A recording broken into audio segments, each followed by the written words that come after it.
H for Hustle podcast. Welcome back. We have another illustrious guest up ahead. So today we have Anthony Rosa from Fresh Start Advancement. Anthony, thank you so much for being on the show today. What's going on? Hey, Jerome, thank you for having me on. All right. So Anthony, what is Fresh Start Advancement? Fresh Start Advancement is a financial coaching program that's really built for individuals, entrepreneurs that want a better understanding about personal as well as business credit. Got it. So you teach people how to better their credit, or do you repair their credit and teach them, or is it both? It's funny that you say that, right? I don't like the term repair.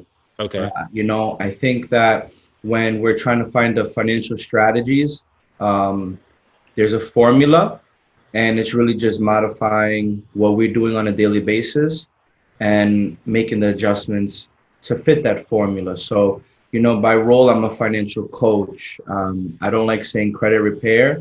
I really like finding the root of the problem. So it's really like financial freedom is what we're preaching. Got it. So what is the most, this is a kind of like a question, just what is the most common like root cause of most financial problems? I think that in our daily lives, we kind of, for the lack of better words, get overwhelmed and we start the excuse game. I Okay. think that, one of the things is not knowing how credit is created, but also not taking ownership or the responsibility and wanting to improve ourselves Got financially. you. So it's a Be better. lack of education and then also um, not, not, not making excuses for your actual finances. Right. Got it. All right. So before you were a finance guru, I know you had to like mess up some money to figure this out. So let's go backwards a little bit. How did you, what's your backstory? Where are you from? What's your origin? Sure. Thanks for asking me that. I was born in Long Island Jewish Hospital, so in New York. Okay. I was kind of growing up in Jamaica, Queens. Hmm. And then I moved over in the early 90s to Jersey. And typical statistic, inner city, single parent background with other siblings. And, we kind of get exposed to certain things. Hmm. And sometimes, I hate to say about generational curses, but sometimes from our guardians or, our grandparents, they may not make the best financial decisions or you get exposed to a lot of things, Yeah. and for the lack of better words, it was really it wasn't until 2010, I'm fast forwarding, where I was kind of in a career change. Okay. I've always had that entrepreneur spirit, and I always knew that I didn't want to be in retail, and I really had the edge of seeing the pain that my mother would go through, getting almost evicted in the sixth grade, having financial troubles, that I'm witnessing my entire life. My mom Hmm. working in factories. Um, I had to start working at a really young age. I was 16 years old, Got it. right? So 2010, I graduate college and I have some options, and we can have another show and kind of talk a little bit more in detail about the transition Yeah. from employee to employer. Um, But let's go into that real quick. So you said you start working at a very early age, and what jobs are you taking? Just like retail, any kind of jobs that you can get? so this is Fresh Start Advancement, right? Okay. Fresh Start Advancement is, I was sick and tired of being sick and tired. Okay.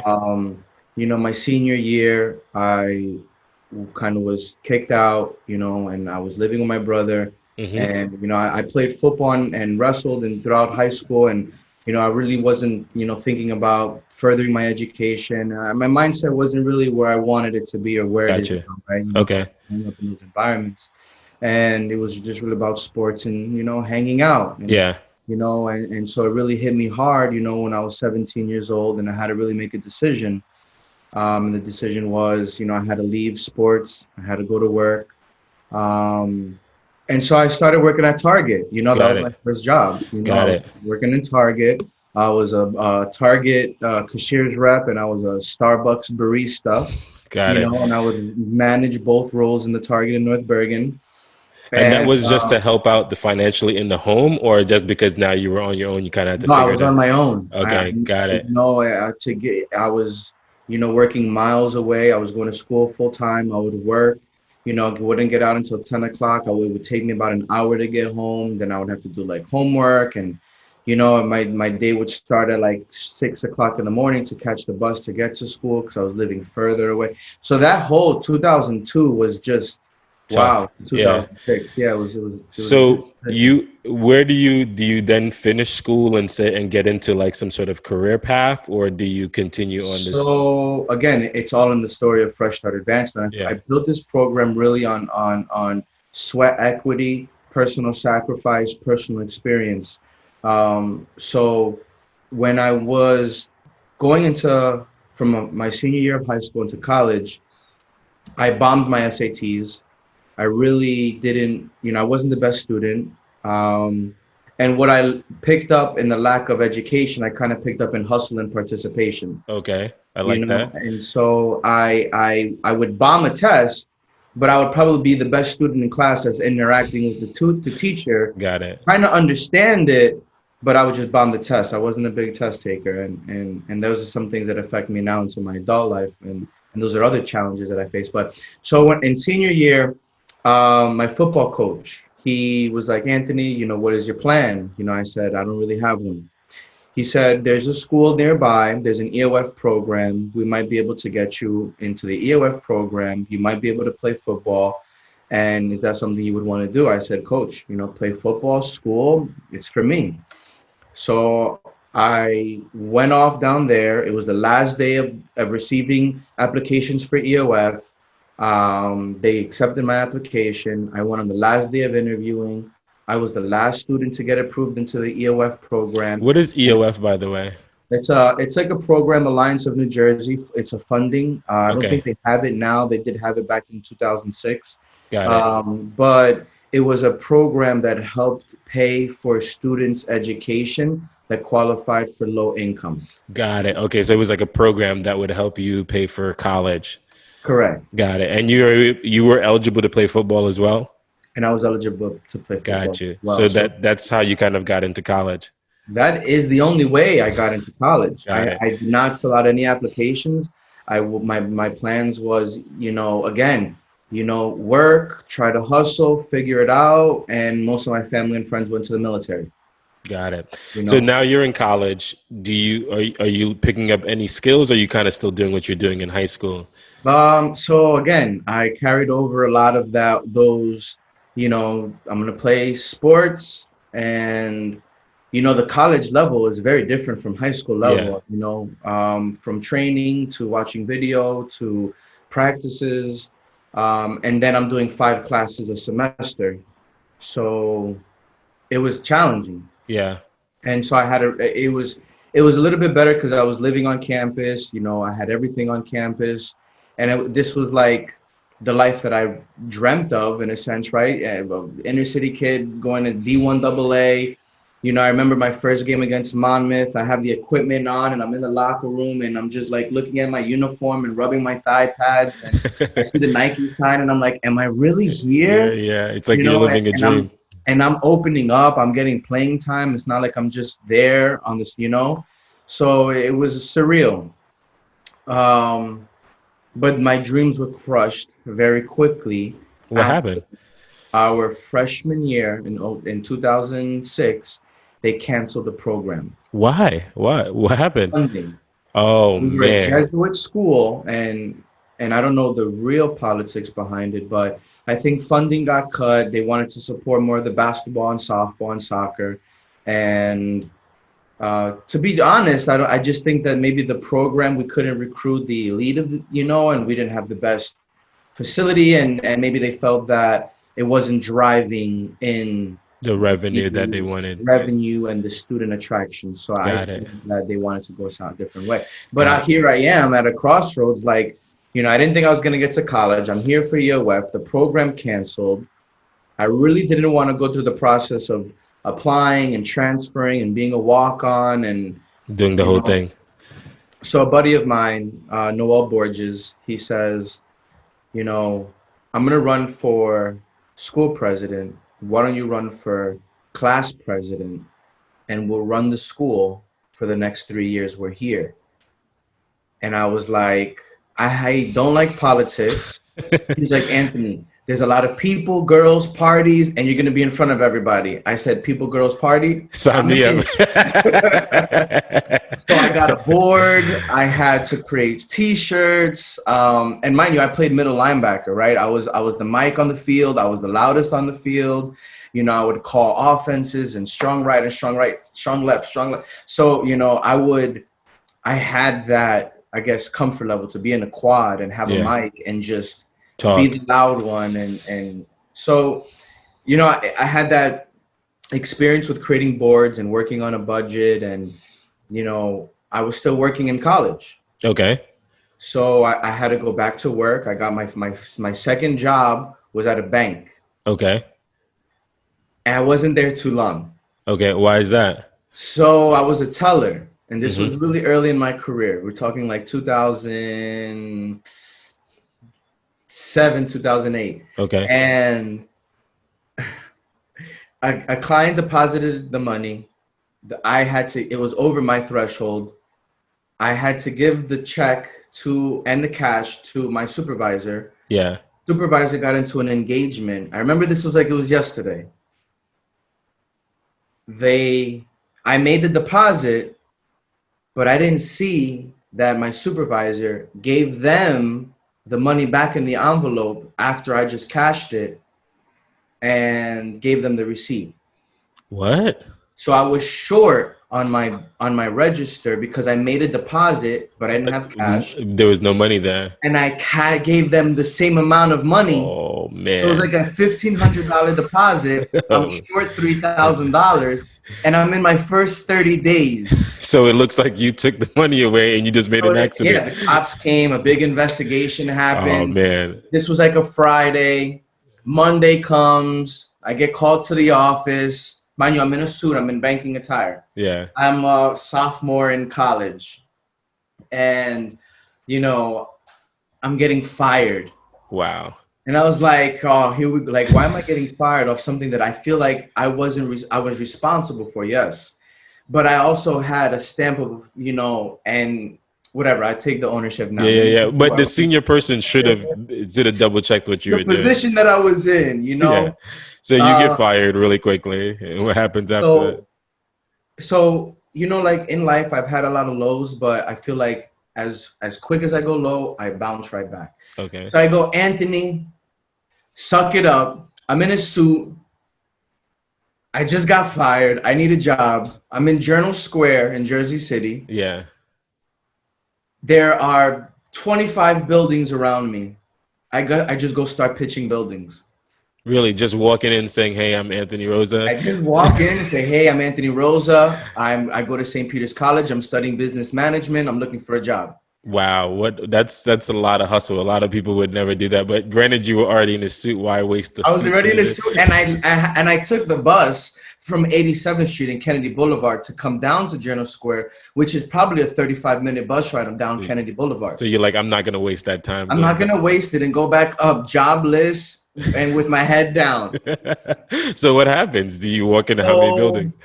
So here again, I'm praying in my mind. I'm trying to psych myself up. I speak to like 15 people. Mm-hmm. No, we're not hiring. No, we're not hiring. I got some send me your resume. As I'm walking to the bus stop, I see Radio Shack from afar. Okay. And I'll never forget this. David Parra. I'm still friends with him to this day. I'm walking to the bus stop. I see Radio Shack from afar, and I say, I don't really want to go to Radio Shack. That seems like a far walk. Mm-hmm. So I go, and I still walk away towards the bus stop. And I'm like, you know what, Anthony, you're down here. When are you going to ever come down here again? Just go to the Radio Shack and check it out. Yeah. I'm literally talking to myself. I turn around, And I go. And I got that tactic of talking to myself during wrestling. Okay. Because in wrestling, my coach would tell us to envision the match. Envision if I take a shot and he moves his leg, where's his body gonna be? So Yeah. I'm starting to talk to myself and envision what can happen or what are my options. So I Got it. started that very, very, in the Young. middle of my teenage years, like Yeah. towards the end. I was 17 years old. So you're walking yourself, talking I'm yourself to walking Radio Shack. myself, psyching myself out. I'm really trying to not listen to the negative voice in my head. Okay. Oh, don't go there. That's too far. You've already spoke to 15 people. They all said no. The probability of this person saying no is high. Anthony, Yeah. just go home. Yeah. I go to Radio Shack. This guy, young guy, sitting on the front, confident. Nobody's in the store. Sitting on the front where the register is, on the phone. Because this is when they would sell Singular Okay. Yeah. and Got. Sprint. So they would Yeah. always try to sell AT&T. the cell Yeah. phones. They had the TVs up, back in the day, Radio Shack. For those that are maybe in the newer times, Radio Shack's out of business now, so you might not know. But Yeah. Radio Radio Shack. Shack was like the first Best Buy. Yeah. Yeah, Yeah. yeah. It was a start for a lot of salespeople right now Yes. in today's world, right? So I go, David Para, and I go in. I said, hey, can I speak to the manager? He's like, manager's not here. I said, okay. Well, my name is Anthony Rosa. I'm studying business management right here at St. Peter's, a couple blocks away. I'm going to school full time. I can work from 1 to 9, Monday through Friday, because my schedule is early in the morning. And so he was like, I like how you talk. I'm the manager. Come to me. It was a couple of days. It was like a Monday. Come to me on Wednesday morning and we'll have an interview. That was it. And I was like, you're the manager? He was like, yeah, I'm the manager. I was like, why didn't you tell me? He was like, I just wanted to see how you would talk to me. How you As present if I yourself. wasn't the manager. Yeah. And I was like, okay. So whatever, I go and I get the job. And that was the first of my sales/retail. Career. And Got it. now, So, question for you. I know right now you teach financial education and held credit. Where was your financial habits then? What were they like then? Were they terrible? well, so, for me, I guess like in Hispanic culture, they say use cash. If you don't have it, don't use it. Credit is the devil.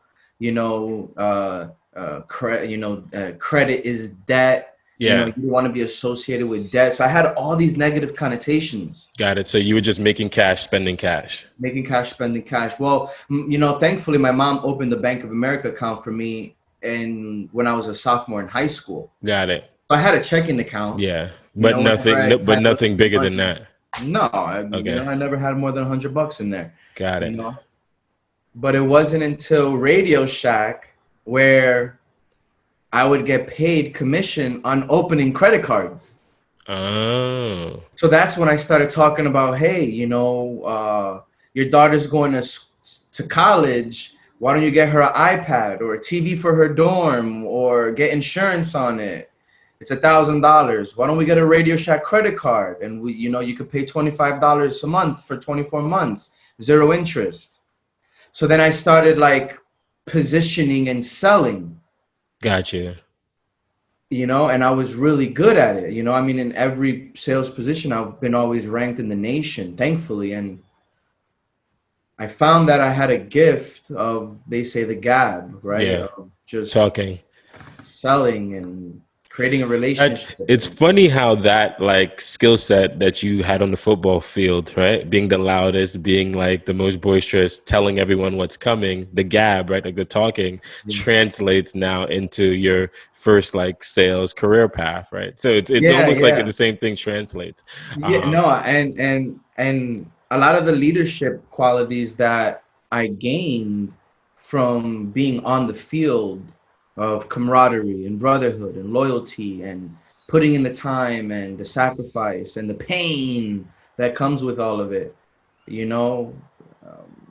that definitely carried over with me until now. Absolutely. Got you. 1 minute. Hold on a second. So sorry about that.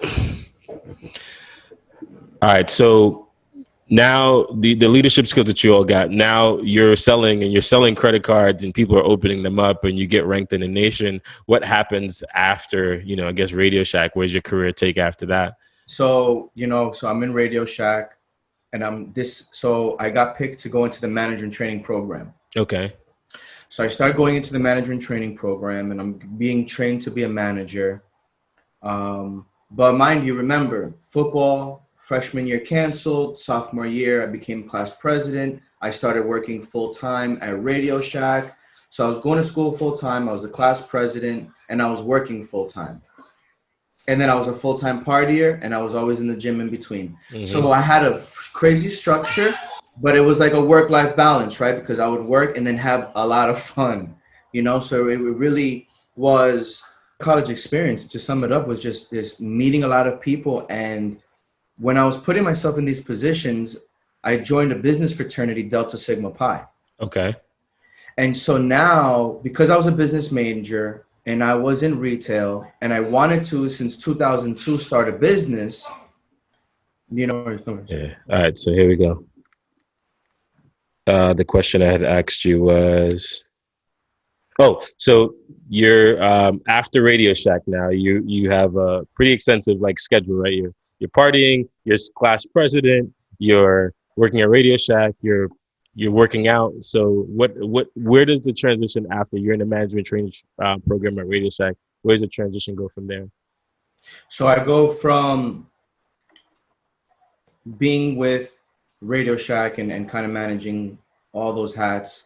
I joined the business fraternity, Delta Sigma Pi. Okay. And it just made sense because with Delta Sigma Pi, I'm a business major. I'm in a management training program. It's an international organization, so might as well. Let me try to start to associate myself with organizations that if I come across a problem, an idea, or a project, I can maybe rely on, some of the older brothers or members where I could possibly partner up with a couple of projects, or I can rely on for support Gotcha. and experience. Was joining that kind of your mindset of being hustle and participation? You're like, well, if I'm not going to be super great at school, I'm going to hustle and participate as much as possible. Well, yeah, look, I became class president and I joined a fraternity. So yeah. Got it. Okay. Got it. Honestly, I never passed an economics class. Mm-hmm. I don't know how I graduated with a 3.0 in my business management GPA. I guess it was because I did so much for the professors, and I really had a bad habit. I didn't have good school tactics. Mm-hmm. And so when I would go to college and these professors were very dry, I would put my head down because I learned that I'm a visual learner. Got it. And if I'm watching you, I'm getting distracted by your in between sentences. I'm getting distracted by you shaking the change in your pockets. I'm getting distracted by the color of your lipstick, the shine of your earrings. Got it. So you learned very early, you didn't learn well, you didn't learn in that type of context. No. So yeah. I literally had to do one of these. And just listen. And listen.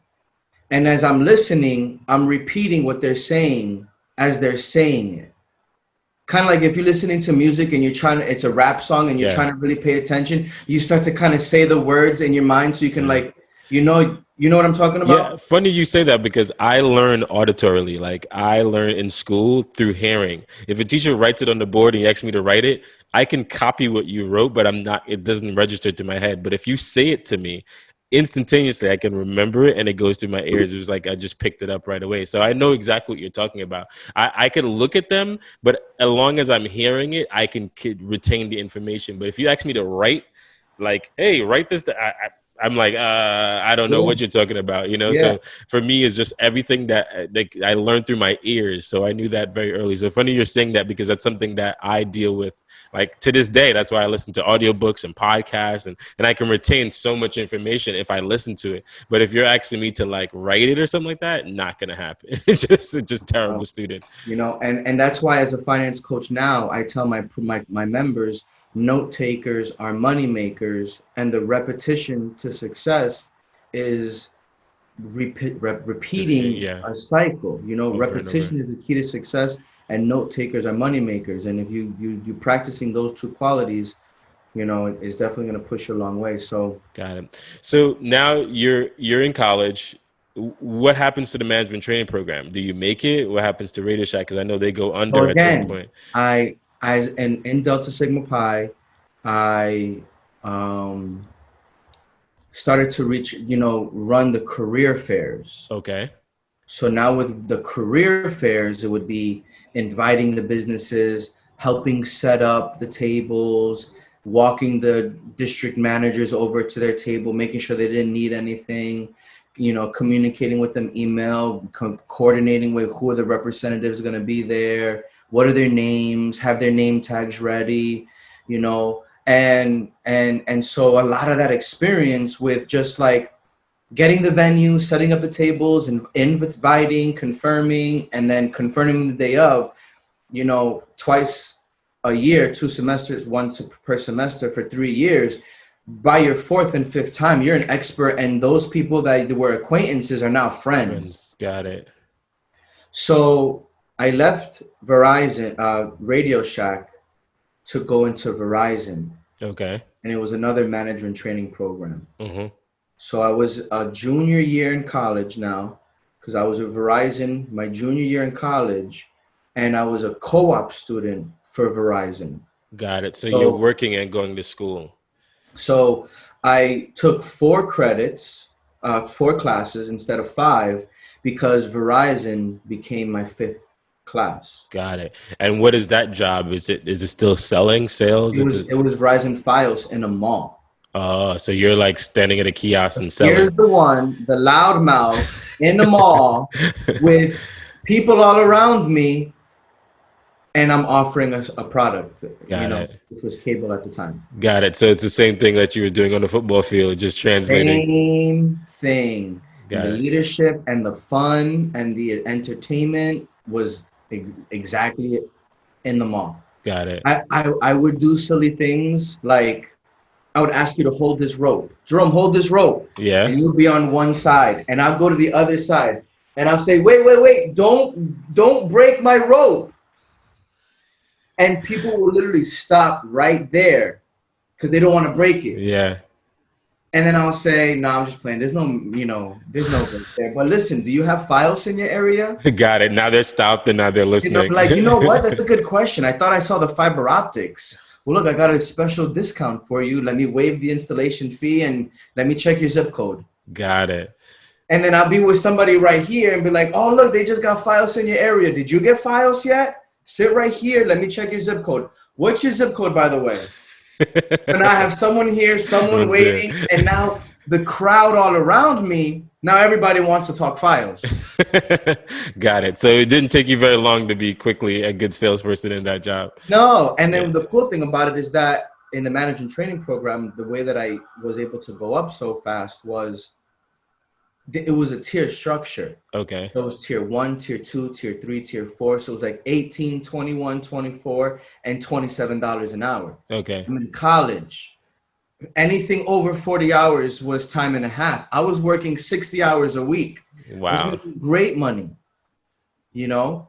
In And college too. So that's when I hit, no, I didn't. It was all partying, and I wish I could talk to Anthony from 2006 to 2010 and say, Anthony, what were you doing? You know, I would have bottles and I mean, this is real raw and uncut right here, you know? And in my dorm, and, you know, I was a great student. I did it in 4 years. I worked full time. I did management training program. Like, nobody can take that away from me. Yeah, I partied like an animal, but I did what I had to do. Got it. So you graduate college now. Where do you go? You No, still so ever? Okay, go I'm ahead. in Verizon, Uh-huh. and I'm thinking my senior year that I'm gonna open up. I'm gonna be like a district manager. I've been with them for 2 years. I've been training people, and they've been bringing me to different locations to train them. I'm thinking I'm a big dog. Yeah. There's a transition with management. It goes from tier level to $12 an hour plus commission. Wow. So the I said, structure hold on. just changes. Hold on. And I'm like, so the structure changes. Senior year, I have offers from other management training programs, like Enterprise, and Sherwin-Williams, Mm-hmm. and the ones that I've been inviting for the career fairs. They Yeah. wanted me, you know, and I wanted them, but I was with Verizon making good money, and I've already invested time, and I didn't want to jump around. Long story short, they would cut the opportunity. I wasn't going to be a manager. I had to start from the bottom again, and I left. Got And you. I went to Sherwin-Williams Manager and Training Program. Mm-hmm. I was in Sherwin-Williams Manager and Training Program. We took a store in Morristown.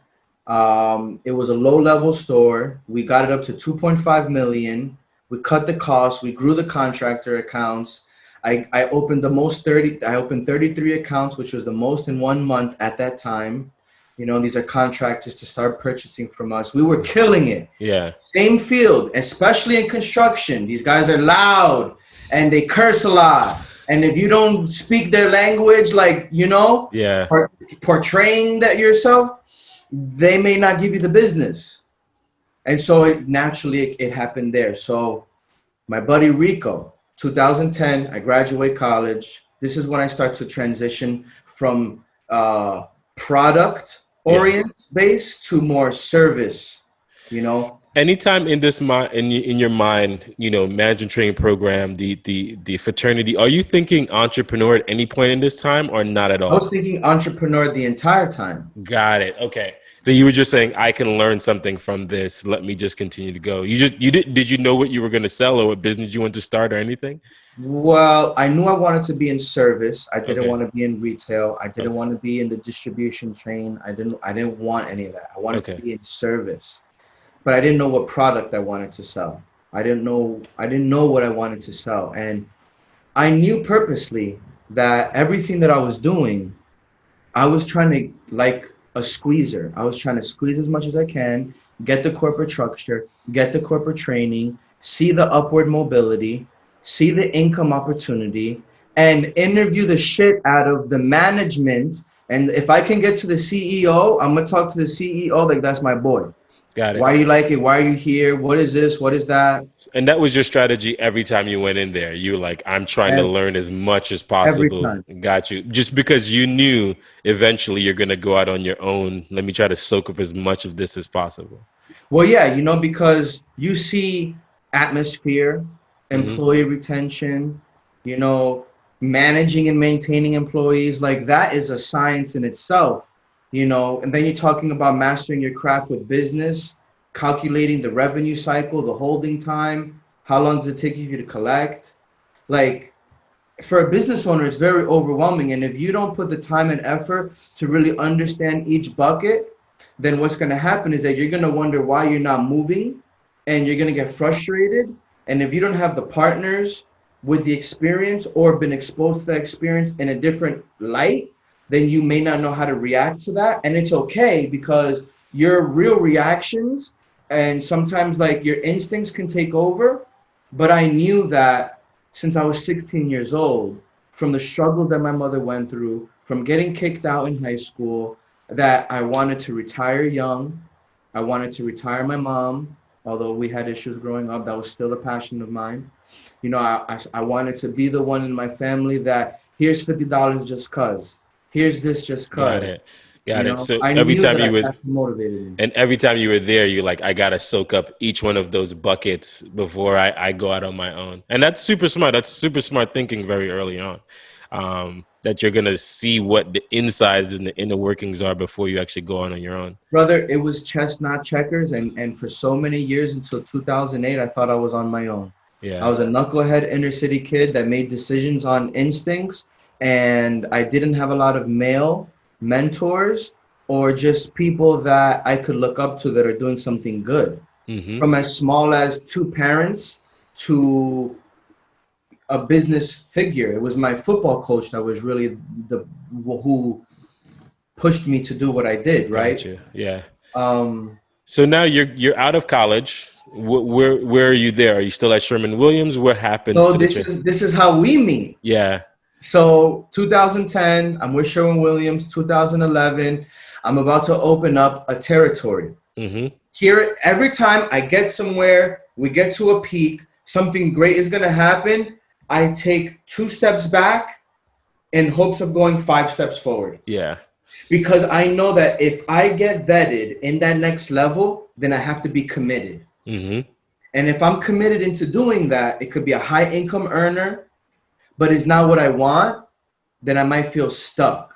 And then I'm going to do my career doing something that I never really wanted to do, but because I'm making a lot of money and I have adjusted my lifestyle, the fear of going from an employee to an employer sets in. Where and you get scared.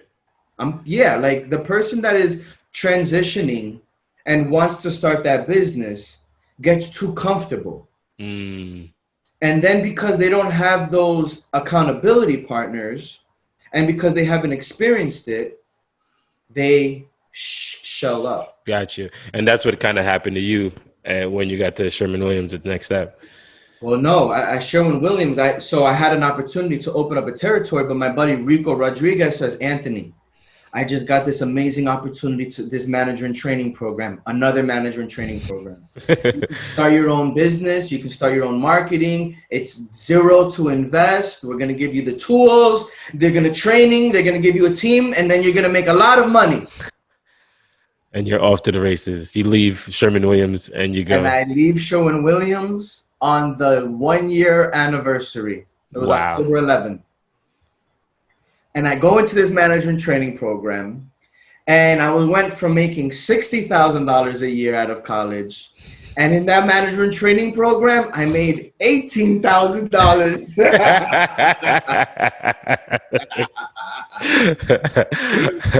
The best experience that I've ever had. I will never forget it. I'm forever grateful. Pitching, going door to door. You know exactly what I'm talking about. Exactly. And the audience knows my story as well. So you were out there knocking on doors selling. What service? Man. What were you selling? The service you were selling? I was doing direct energy. Okay, so energy supplier. So you were just knocking on doors, learning how to sell. I mean, you were already selling before, but now you're in a new environment. I'm in a new environment because now I'm selling, but I'm not selling for a corporation or someone or another organization. I'm selling and developing and interviewing and training to build and sustain my team, which is a duplicatable program. Yeah.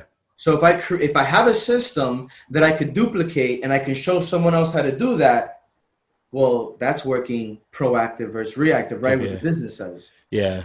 So I go to I go to Confide, and I was there for 2 years. I get to assistant manager. I'm about to go into my manager. I have my team. I have my business bank account ready.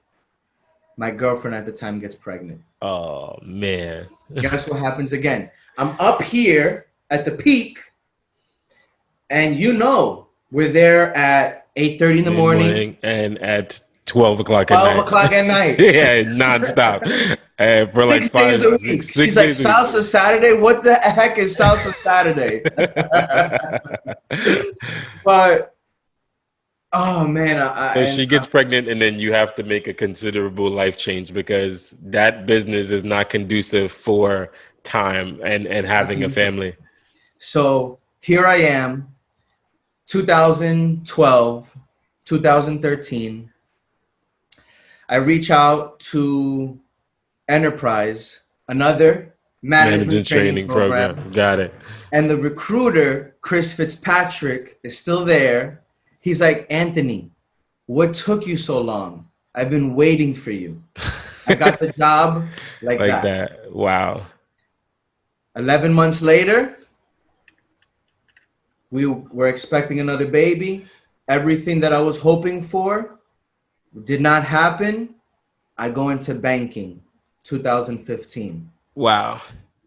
When I was at Enterprise, it was a great management training program. So many people spoke so highly about the customer service. And I'm not here to say anything negative about anything, but when there's a corporate culture in a specific way, and you have outside people coming in, they take those outside corporate culture and they try to make it their own. Got it. And so that what happens is you have management and then staff that begin to butt heads. Mm, So for any future entrepreneurs or if you're in management role, please understand the corporate culture of the company that you're in and don't take things from outside corporate cultures and try to mix it. yeah. Because then you're sending different Different messages. messages. Yeah. And people like me who's not going to listen to you as my manager and understand the corporate culture, I'm going to speak up, and then that's when we clash, and then that's when Things go wrong. write-ups and fires Gotcha. and things like So that. in your mind, right? So you're at Enterprise now, but in your mind, are you saying, man, I got to figure something out for myself? I've been in 3, 4 corporate training programs. I've learned different things from each one of them, right? From Verizon, you learn X thing. From Sherman Williams, you learn another thing. From Confide, you learn another thing. And then now you're at Enterprise and you're learning another thing. Are you in your mind like, I think it's time for me to go my own, or are you still like, I don't have enough to go So, yet?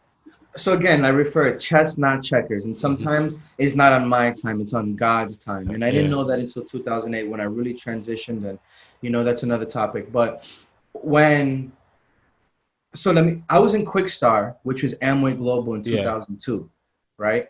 I was in ACN, which is American Communications Network yeah. in These are all 2000. MLMs, right? I've been in all MLMs. I was in iSpeedway. I Yeah, was in Telex Free. Telex Free was my favorite one. It was posting advertisements online. They were out of Portugal, but they got shut down for fraud. I never made a dime, but I had $5,000 in my Telex Free account that I was waiting to transfer. Never saw that money, but it you is what it know, is. sometimes it's the way the cookie crumbles. So Yeah. I've always been in multi-level marketing. So I Uh, was building my craft, understanding different multi-level marketing approaches, and I did not find what I wanted to do for the rest of my life that made me happy, that I can help others providing that experience. And it wasn't until I went into banking.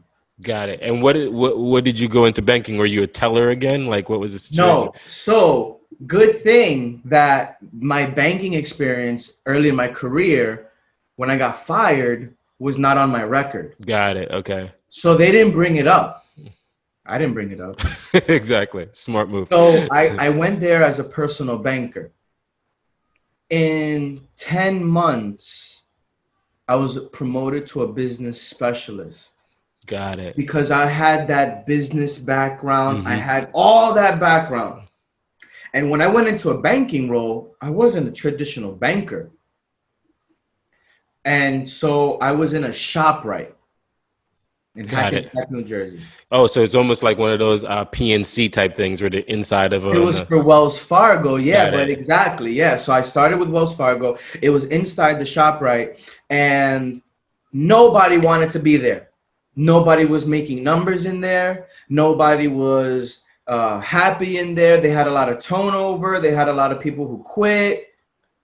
When I got there, remember, we were banging on doors for people to talk to us. Now you have people just walking in. I'm in a supermarket with air conditioner, not in the rain or snow, with hundreds of people. Every I'm day. like, oh my God, This is this epic. is amazing.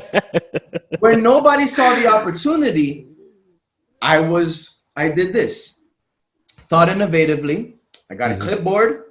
I got some questions that I looked on Wells Fargo and credit cards and blah, blah, blah. I created a survey. I created a 10-question survey.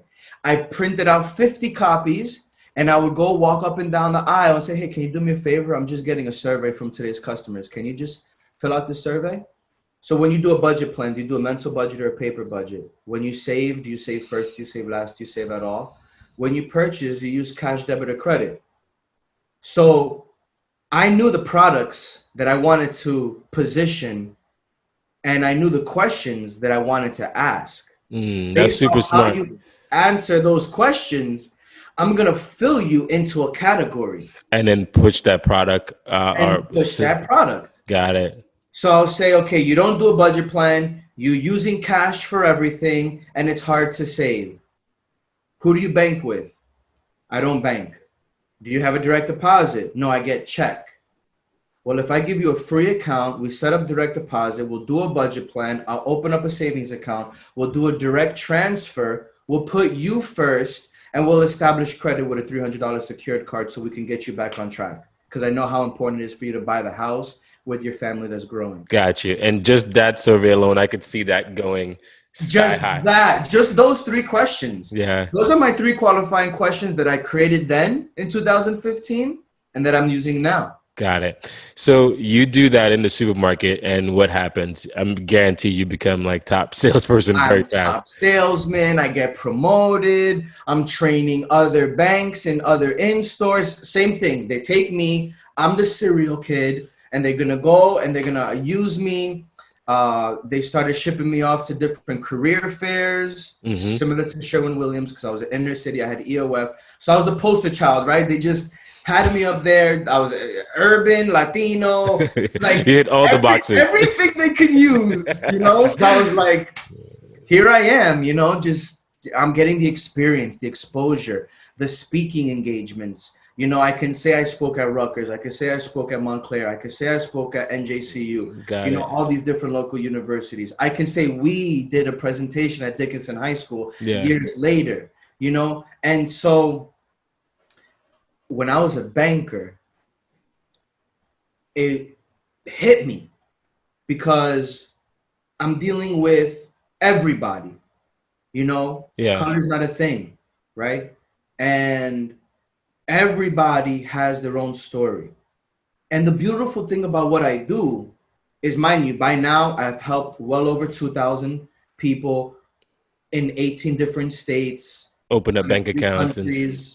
I've seen well over 95,000 credit reporting pages in the last 5 years, easy. Wow. You know, and when I was a banker and I would look at transactions and I would say, this just happened to me. You know, I paid all my bills. I had a transfer. The transfer didn't go through and it caused me to overdraft. And I'm going to call the bank now and say, listen, I paid all my bill pay.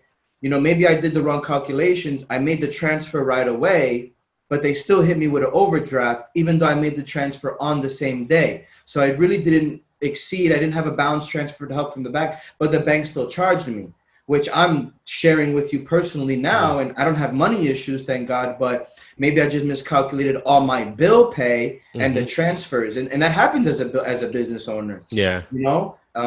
So it hit me so hard, Jerome, that when clients would overdraft and I have the authority to give them back their overdraft fees, management would say no. Yeah. Or if I was positioning a consolidation loan, this client, and I don't know their credit score at the time because we can't pull client information. We can't tell them we can't apply for credit, and we can't disclose what's on the credit report as a bank. We can't do that. So when I would talk to these people and I would build a relationship and I would position a solution and they're all on the solution, and I submit the application and they did get declined because they had a 580 credit score. And I'm sorry, and this is training from the bank.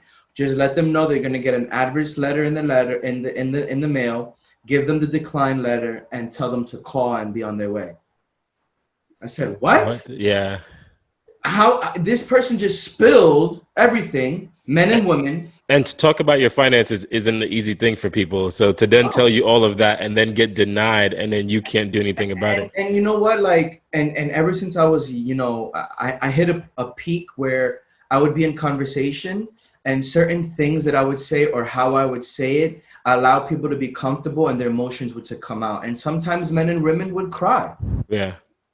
And if they're crying or they're emotional in front of me and they're losing hope, and then they decline them, and then I can't really go above and beyond to pick them up or put them on their way or tell them why more was declined, it didn't sit well with me. Got it. So was that the moment, that light bulb moment where you're like, oh, there's the actual business that I think I would be really good at? This is it. Got it. This is the fresh start. This is the fresh start to help people advance. Got This it. is me being tired of being sick and tired and not making a difference. And this is for the person that's sick and tired of being sick and tired and doesn't know what to do. Got it. So, do you stay at the bank and you start working on Fresh Start Advantage while you're at the bank? How does that transition fully happen? Absolutely. So I wanted to be an entrepreneur. I have an entrepreneur mindset. Now I know what I want to do. Now, how do I do it? How do I charge for this? Yeah. How do I make money from this?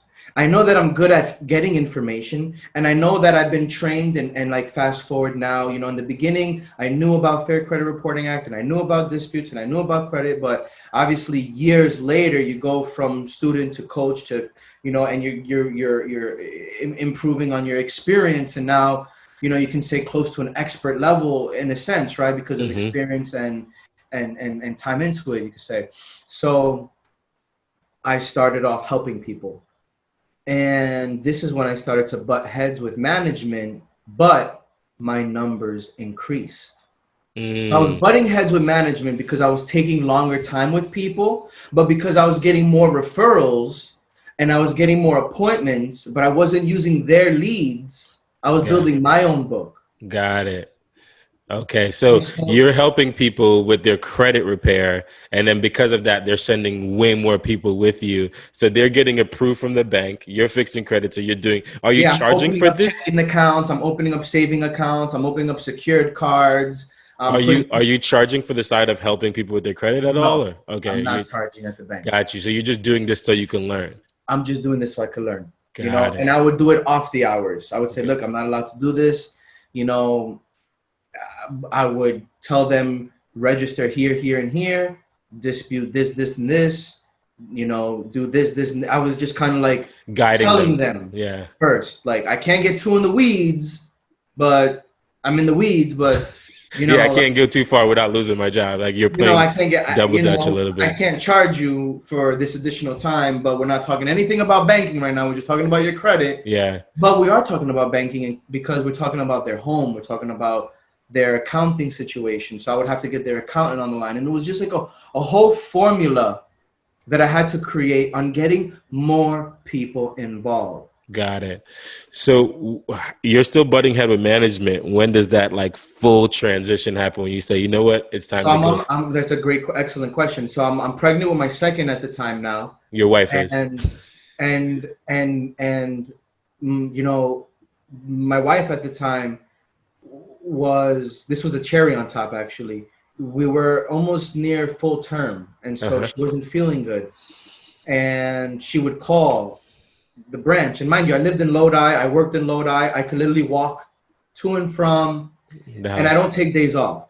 Like one thing about me, I would probably save all my days off. I was never late to work. I never called out, unless like once or twice, life happens. But, Yeah. for the most part, like you can count on me. And my manager at the time, I don't want to say any names, was not very receptive and open to my wife calling me and saying that she needed me. She had trouble breathing. And it was a tough second full term towards the end of the pregnancy. Yeah. And I would ask my manager, hey, I did my work for the day. I have hours off. It's 2 o'clock or something. She's not feeling good. We close at 5. Can I just use 3 hours of PTO? You have 2 closers because in the bank you need at least 2 closers. So I always wanted to make sure that everything was done. I wasn't a teller, so I didn't have any money. Yeah. So I was like, is it okay? And I would always get kickback. I would no this and that and this and that, and I'm like, well, look, my wife is pregnant. I have to be home. Well, if you're gonna go home, I'm gonna have to write you up. So I said, you're Wow. gonna have to do what you have to do. Now I've been at Wells Fargo 2 years. I started credit repair idea year like really quickly when I got into banking. Mm-hmm. So I already had a clientele. But my vision wasn't there yet. I was not ready. I wasn't making the money. So I Yeah. was like, what am I going to do right now? I'm clashing heads. I think I have an opportunity, but I need to improve myself here and prove that it's a proven concept that at least if I hit my break even, You see, during the confide days, Jerome, I'm sure you had to do your own budget plan. I mean, Yeah. we with the clawbacks in 2012, I would do my budget plan for 3 to 6 months out. Yeah, and also the fact that we were in this, I told these guys, they know this already. The audience knows this, but it's 100% commission sales. So if you don't make sales, you don't make any money, and you have to go out there and like actually go get it. And then there was also something called clawbacks, what Anthony's mentioning, where if you sign somebody up and there was a time window, maybe like a 30-day or 60-day time window, if they decide to cancel the service, you're getting charged back for that. So they're going to come take it out of your following week's check because of that. So you can, sign something up for $1,000 week number one, and in the fourth week of that month they're taking that $1,000 back, so you have to be like ready and prepared for it. So it's a very, very tough business, and it's also, you have to learn how to manage your money and keep something aside because you never know if those clawbacks are coming. Yeah, so since 2012, I was already well into budget strategies, right? Yeah. So when I got to in banking, I was like, I was living off of $20 a service, like I can show you how to survive off $80 a week on eating, Yeah. Counting the loaves of bread, the scoops of tuna, the cup of milk and cereal ration. Yeah. Like, please, anybody watching, we can Yeah. have another conversation about You that. learn how to make spaghetti 17 different ways, Yeah.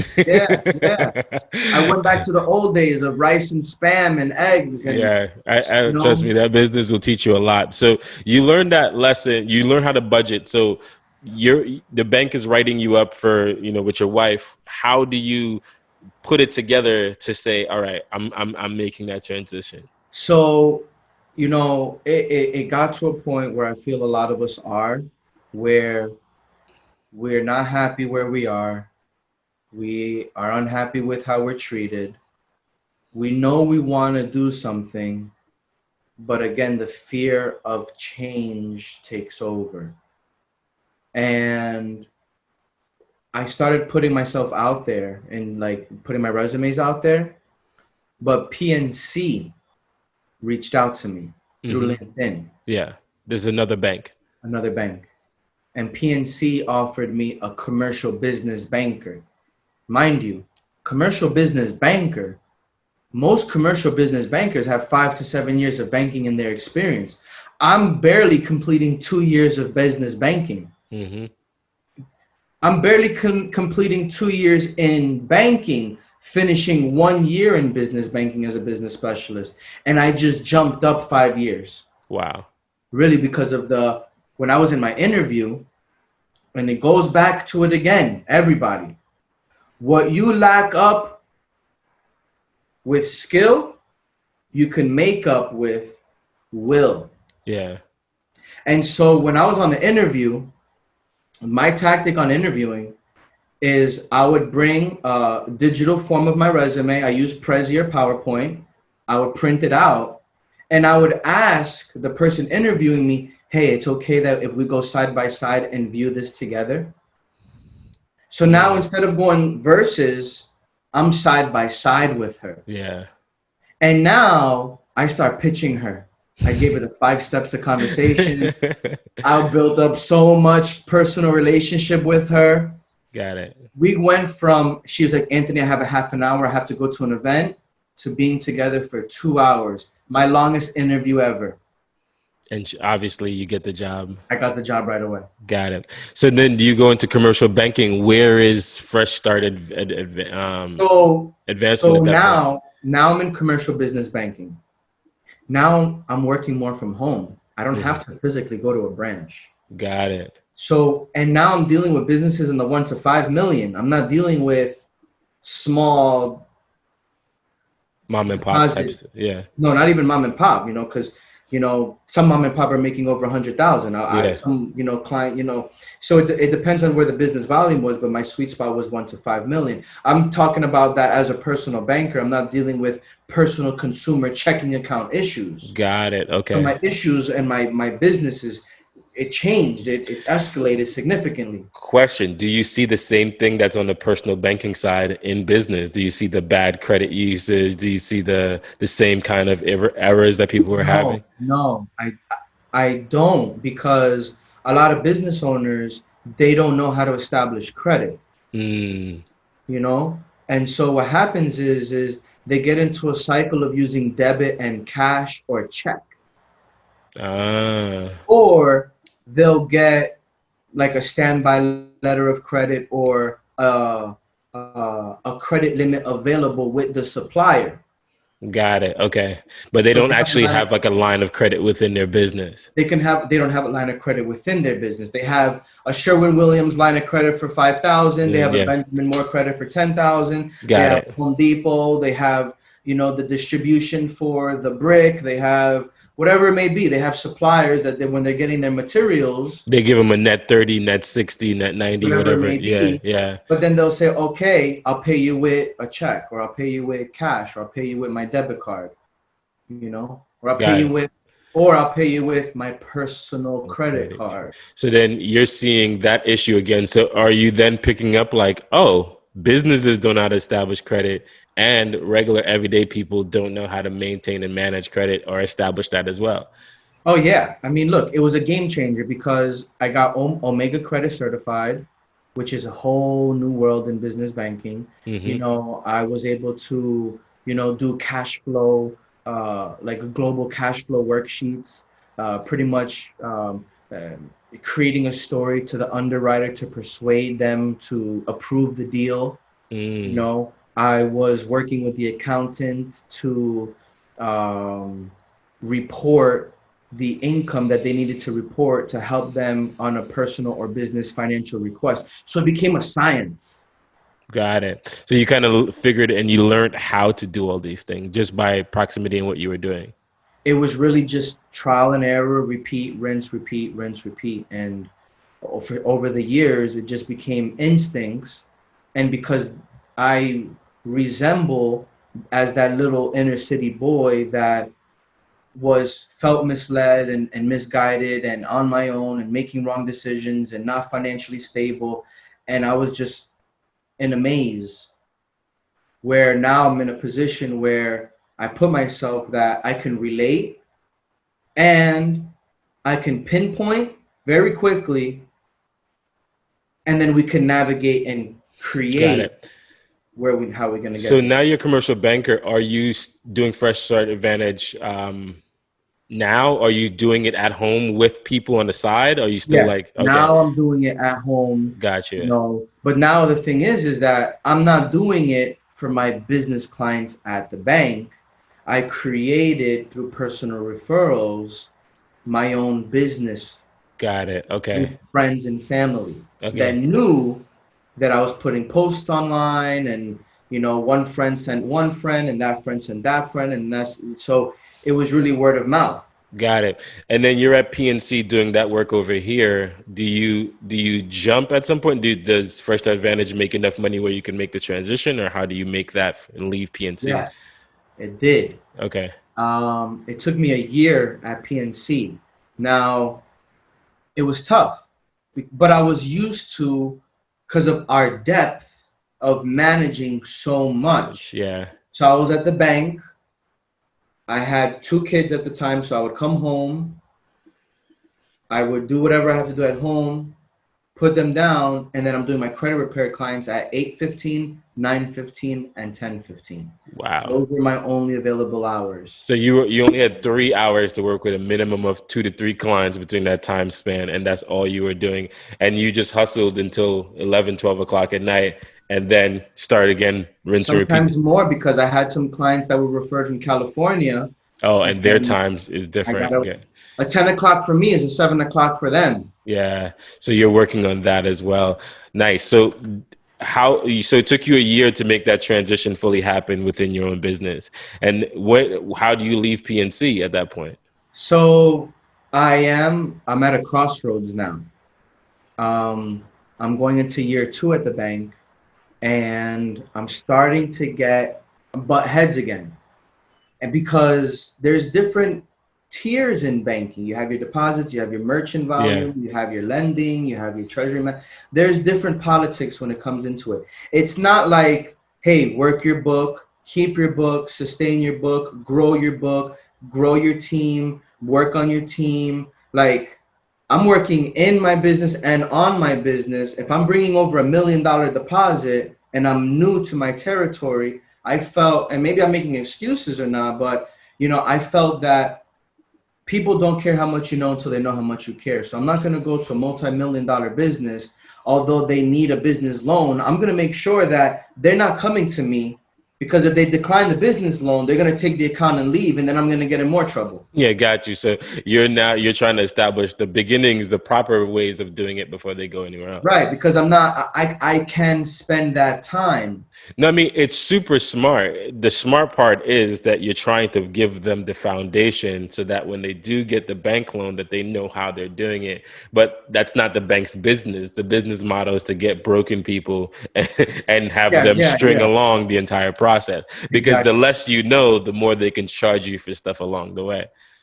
Sort of, yeah. I mean, there's monthly service fees. Yeah. You have fraud that you have to, especially for businesses that, if their main form of payment is check, and their vendors, and they're sending 100 checks a month.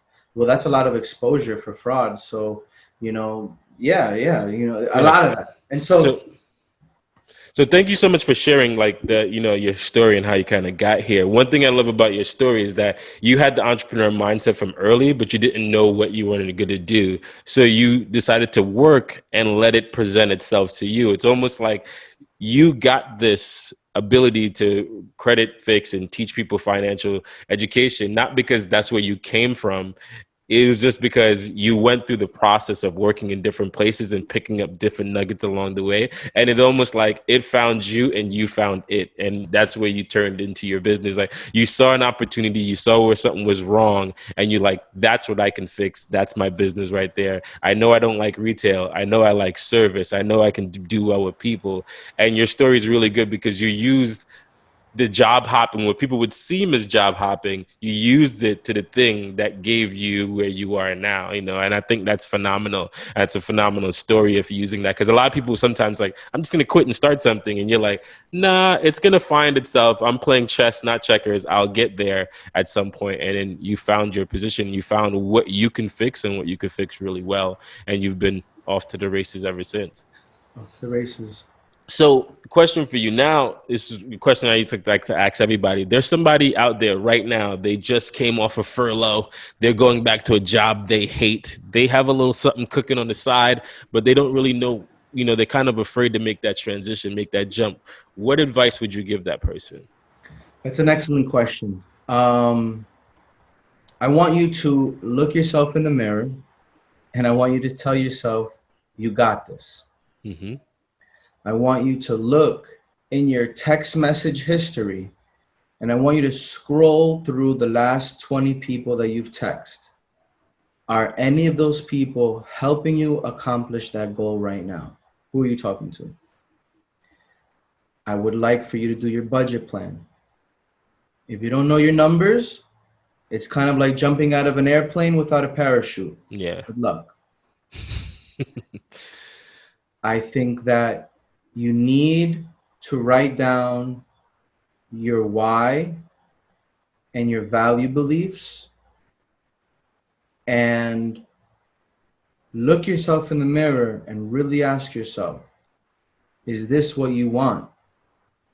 Because there are sleepless nights, there are relationships that are broken, there are people that don't understand and will not want to be associated with you. That's a big one. There will be a lot of input of people that have no idea what the heck they're talking about. Hmm. And these are things that I practice on a daily basis myself, to be honest with you. Every single day I look myself in the mirror and I tell myself, I got this. Every day when I wake up in the morning and I do my affirmations and prayer, I send my messages, whether it's an uplifting message to a partner or a friend, or reading an uplifting message from a friend or a partner that's sent to me, or confirming my meetings, or saying a message to one of my clients, hey, good job yesterday, have a great day. Who are you talking to? What are you talking about? Do you know your numbers? A lot of times, if you want to make that transition, or if you're just going off a furlough and you're not a business owner yet and you have a business mentality, what are your numbers? Most of my clients spend most of their money on food, believe it or not, eating out, ordering groceries. Where are you spending your money? Got And then it. the last thing really is understanding your why and your values and your beliefs. And so understanding your why will push you to do and understand why you're doing what you do. Why I'm not going to talk to my best friend over 20 years because my best friend's doing the same shit and when he's not talking about anything. You know, my Gotcha. values and my beliefs. I believe in helping others, and I believe people don't care how much you know until they know how much you care. So I want to listen first, you know? And if you're doing those things, there's so much more you can add. But I think that those that resonated me right there, I had to take off my glasses for that one because I wanted to make it really serious for you guys, but focus. You know, the things that Jerome is doing here and the message that we're sharing, we all relate. And if you hold inside of you those thoughts, feelings, and aspirations, then you're just going to think, what if? It's going to be a very hard pill to swallow. That was big. That was massive. That was, again, let me just reiterate it. Know your why, know your values, have your money in order, knowing what you're spending from what you're not spending, and then go after it and say you got this. I mean, fantastic advice. This for anyone thinking about making that transition, that's massive advice. And although we're breaking it down in very, very small chunks, it's a lot to do. You know, just to sit down and write what your why is to start this company is a massive thing because you're gonna scratch that thing out 7 times. First, it's gonna be your mom, and then it's not gonna be your mom. First, it's gonna be you, and then you're gonna have to figure out what your why. So, I mean, that's phenomenal advice. Thank you so much for that. Can I share one last thing? Yeah, go ahead. And depending how you want to use this, but Can you hold just for 1 second? Hold on 1 second. All right. What is the thing that you wanted to add? so the last thing that I wanted to add was a lot of times people get into things for money. And, you know, it's not money that makes happiness, right? And sometimes there's things that you can do with it. But I really want you guys to really pinpoint, you know, closing with the why. And when you're doing things, right? And if you what are you motivated by? And if you're motivated by the money, okay, what is it? What is the happiness that you're looking for? Mm-hmm. And if you find that, what is it that I'm going to do with the money? I'm going to buy clothes. And what do the clothes make me feel? They make me feel good. If you can find what it is that makes you feel good, then money is not the value of it. You know, when I got into to credit counseling, it wasn't, oh, I want to make $1 million. It wasn't, I want to make 100,000 my first year. You know, it was, I want to help as many people as possible. I want to hear their stories and I want to put them in the right direction. Give them You know? value. And that was the value, you know, because now, you know, I'm on vacation, quote unquote. I'll be in Ocean City on the beach taking a call. I'll be in Wildwood, New Jersey taking a call. I'll be in San Diego on a different call. I'm on vacation. But for me, guys, there's no such thing as like a weekday or a weekend, right? A lot of the times we look forward to Fridays and Saturdays. Mm-hmm. Guys, when you find out your why and you know your numbers and you're motivated by your beliefs and values, I think about money like I think of air. I just don't think about it. And I know that the activities that I'm going to do is going to bring in what I need to survive because I properly priced my margins and the effort that I'm putting out is far covering my break even. Yeah. And when you say know your numbers, I want you guys to be clear on what Anthony's talking about. It's knowing what your break even, what you need to survive on a day-to-day basis. Also knowing what you're going to price your product or service so that you are covering that based on how much work you need to do. So Anthony might know his numbers to say, I only need 3 clients to make my overall whole nugget for the end of the month. Now, if he does 8 clients that month, he's over by a dramatic amount. And he's made sure that his price points are all applicable so that he can actually make the money that he needs to make every month. A lot of people, and I've done this in my first business, underprice the value of what your business is just because you want to get started. And as soon as you underprice your value, you're now having to do way more work just to make that little nugget every single month. And knowing what your numbers are, knowing what market value is, understanding all of those things are massively important before you actually go into your business. So that's Yeah. what Anthony's No, talking about. and this is, we can definitely go off, but when if you undervalue yourself, right? Sometimes we're scared to come, with the price that we want to really charge, and then sometimes when you get into negotiation with someone, you start to like dilute yourself, Yeah, really fast too get because you're new. and know what you're bringing. Yeah. So, Roman, And this was awesome. so Thank thank you so much. So if people they're out there, they need some credit counseling. Their stuff is a little stuck. They have a little side hustle, but they want like to make sure their credit's right before they actually go on. How can they find you? How can they reach out to you? And how can they get some of that credit counseling and that value course, that you bring? of course. So thank you again. Thank you for having me on. Thank you for the group. I'm really excited about what you do. They can reach me. Again, my name is Anthony Rosa, aka Finance Coach, aka Mr. Remedy. We have our Facebook page, Fresh Start Advancement. We have our Facebook, Fresh Start Advancement. And you can look on my website, freshstartadvancement.com. Or you could just email me, freshstartadvancement@gmail.com, or call me. And I don't want to say my number because it's too long. Get it from Jerome or, I'll have it linked in the description down below so you guys can just read in the description his website, his number, and his email so you guys can reach out to him directly. So, Anthony, thank you so much for your time today. Thank you so much for being a great guest, and thank you so much for dropping so much value on our guest today. Thank you so much again for having me. Hope to see you guys soon. Peace.